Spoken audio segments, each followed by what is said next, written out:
maltreatment of African Americans. Genocide is a crime where acts are committed with the intent to destroy in part or in whole an ethnic, national, religious, or racial group. This applies, as stated by the Colorado Department of Education. This applies to the African American community that has been brutally murdered by law enforcement, has a higher chance of not walking out of a hospital when injured or riddled with sickness, and neglected by the government when in need of assistance to lead simple and peaceful lives. This causes one to think about what ways the African American community faces maltreatment in the U.S. Make America great again. But when has America ever truly been great for the African American community?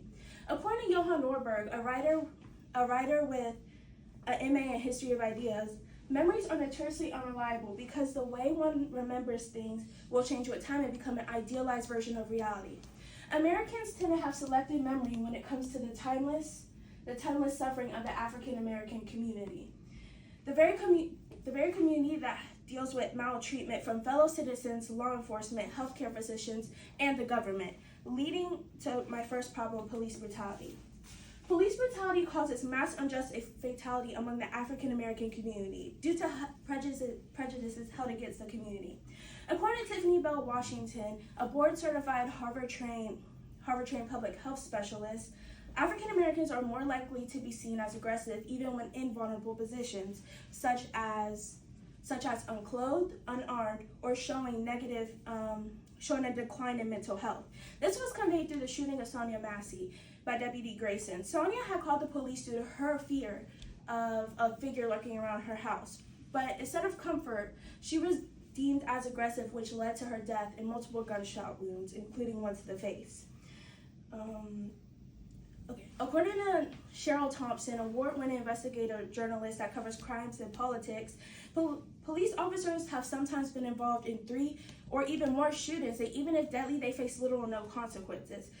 As shown by Washington Post, causing African Americans to be killed at a much higher rate than other racial groups in America. This highlights the harsh treatment of the African American community from law enforcement, leading to another area where African Americans face injustice, that being healthcare.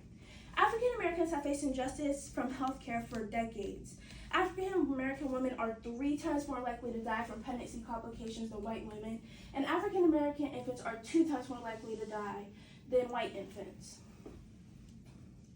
As stated by Dr. Jamila Taylor, CEO and President of Women's Policy Research. Due to experiments, African Americans are deemed as having thicker skin than white Americans. According to Kate Raphael, Injustice and Power of Abuse reporter, African Americans' pain is seen not as serious as a white American pain, even if they are in almost identical conditions. Similar to how horses are deemed to not feel pain when popped or whipped.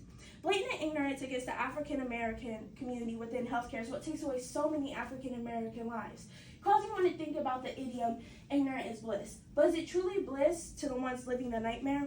Leading to my third problem, government attack. The African American community is plagued with food insecurity. Due to the fact that African Americans have lower wages and lower well-paying job opportunities, causing the community to rely on government assistance, such as the Supplemental Nutrition Assistance Program, or SNAP, in which the American government is planning to attack and seize its aid, leaving millions of African Americans starving and on a dramatic descent to poverty. According to the Center on Budget and Policy Priorities, in 2016, around 13 million African Americans were able to feed themselves and their families due to SNAP, and about 1.2 African Americans were kept out of profound poverty. Put yourselves in the shoes of an African American mother trying to provide the best she can for her family and for her children, while living paycheck to paycheck. One of her main ways to keep food on the table is cut by government that's supposed to assist and protect her. If you were in that position, how would you feel? And here are my solutions. My first solution is acting against maltreatment. Acting against maltreatment is a timeless battle that African Americans face, like the Black Lives Matter protests, civil rights marches, and sit-ins. For example, the Greensboro 4 sit-in lasted 6 months because 4 African American college students wanted to be served the same as their white peers, which encouraged others to do the same, leading to progress in an integrated lunch counter, which was a victory for the African American community. My second solution is equal representation in the government. According to USA Facts, a non-biased organization that publishes government information, as of 2023, there were 62 African American Congress members, with 13% working in House as representatives. One of them being Jasmine Crockett, an African American woman who consistently speaks out to represent the people, even if it means going against other government officials. Crockett even spoke out against Project 2025, seeing it as a way to make the U.S. simple-minded, and also not liking the fact that it will harm the African American community and other minority communities as well, as stated by the NBC News. With the presence of African American government officials steadily increasing, there is an increase in the amount of representation that the African American community has in government, and an increase in the amount that African Americans have to get their problems heard. My 2 solutions connect to create my call for action, that being advocacy and voice for the African American community. With voices of all races speaking out against the silent genocide of the African American community, progress will be made. From protests about civil rights and Black lives to papers and research bringing awareness, progress will be made.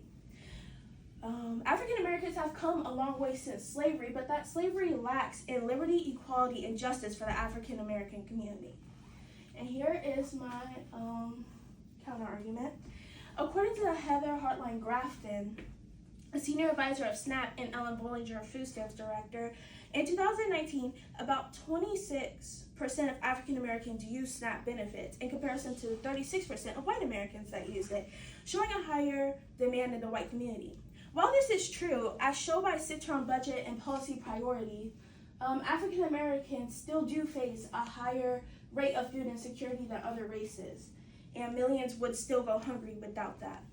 And before I get to my citations, I want you to think about what ways you can help the silent genocide of the African American community, whether that's post protest, or just speaking out. You can help the community, and here are my citations.